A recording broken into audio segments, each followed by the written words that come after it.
perasan dengan perubahan sikap si ibu, seolah-olah macam diam, bila tanya sepatah dia jawab sepatah, dan nampak moodnya tak berapa nak best.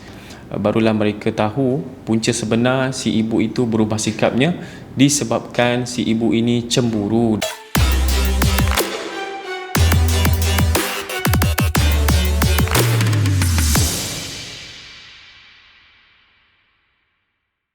Seorang jemaah, dia ni pergi umrah. Satu family, dia bawa mak, dia bawa isteri dan anak seorang. Pada awalnya bila sampai di Madinah, semua okey, berjalan dengan baik dan mereka enjoy dengan ibadah yang dibuat di Madinah. Tapi selepas beberapa hari di kota Madinah tu, mereka perasan, si anak ni lah perasan dengan perubahan sikap si ibu, seolah-olah macam diam, bila tanya sepatah dia jawab sepatah, dan nampak moodnya tak berapa nak best. Jadi membuatkan si anak ni dan si isteri ni mereka pelik dan juga bertanya sesama sendiri, kenapakah sikap ibu tu nampak macam berubah dan nampak moodnya tak berapa nak baik. Jadi bila dicari punca, bila dah sampai di Mekah pun nampak diam, barulah mereka tahu punca sebenar si ibu itu berubah sikapnya disebabkan si ibu ini cemburu dengan sikap anaknya, yang ibu ini nampak macam seolah-olah si anak ini melebih-lebihkan isteri dan juga anaknya. Maksudnya si ibu ini kurang perhatian. Contoh nak pergi ke mana-mana, si anak ni hanya bawa isteri dan juga anaknya untuk berjalan ke masjid ataupun pergi ke mana-mana tempat. Si ibu ni merasakan dirinya tidak dipedulikan. Maka itulah punca kenapa si ibu ini terasa hati. Jadi tuan-tuan dan puan, kadang-kadang di Tanah Suci ini berlaku banyak kisah dan juga cerita yang kita boleh ambil sebagai pengajaran untuk kehidupan kita. Sebab kadang-kadang isu yang kecil, yang remeh tetapi boleh menjadi satu masalah yang besar hanya disebabkan salah faham. Sebagai contoh, kalau duduk sebilik dengan ibu mertua di Tanah Suci, di Mekah ataupun di Madinah, kalau kita dapat ibu mertua yang jenis complicated ataupun dia seorang yang perfectionist, yang melihat sesuatu itu secara detail.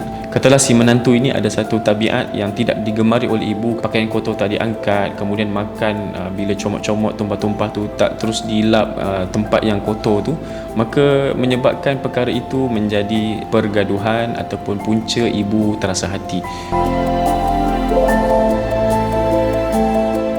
Dengan cerita-cerita yang saya sampaikan tadi, ada dua keadaan yang boleh kita pilih. Kalau kita sebagai seorang anak yang mungkin ada bajet untuk belanja mak ataupun isteri mengerjakan ibadah umrah, maka kita boleh pilih salah satu, sama ada nak bawa mak dulu ataupun isteri dulu. Jadi ini adalah tujuan untuk mengelak berlakunya salah faham ataupun isu-isu seperti yang kita sebutkan terasa hati, disebabkan kadang-kadang ialah kita bawa isteri baru pertama kali nak pergi, kita nak cuba nak bagi perhatian yang lebih kepada isteri, nak jalan ke mana-mana bawa isteri, nak buat umrah, nak buat tawaf, nak pergi bersama isteri. Jadi di situ bila pergi sekali dengan mak, kadang-kadang mak kita ni jenis hati tisu, dia mudah terasa. Maka itu kalau boleh kita elakkan, kita pergi salah satu, bawa mak dulu ataupun bawa isteri dulu. Cara yang kedua, kita boleh pilih sama ada kita nak bawa kedua-duanya tetapi kita cuba asingkan biliknya. Sebab kalau duduk sekali, maka di situlah akan berlakunya isu-isu yang mana mak mertua jenis yang detail, selalu perhatikan apa saja sekecil-kecil kesalahan yang dibuat oleh menantu, semua akan nampak kalau duduk sebilik.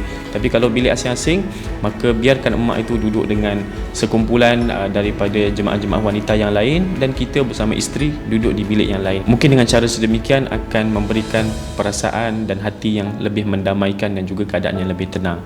Jadi ikut kepada bajet dan juga kemampuan masing-masing berdasarkan kepada keadaan. Kalau jenis mak kita rapat dan juga akrab dengan isteri kita, menantu, maka tidak ada masalah insya-Allah. Tapi kalau keadaan di Malaysia pun tak berapa nak ngam, maka kalau boleh elakkanlah untuk dibawa sekali. Ini hanya pandangan peribadi. InsyaAllah semoga ada manfaatnya. Anda boleh bantu share video ini kepada keluarga dan juga rakan-rakan yang lain. Semoga kita boleh mengambil pengajaran juga iktibar daripada kisah yang diceritakan ini.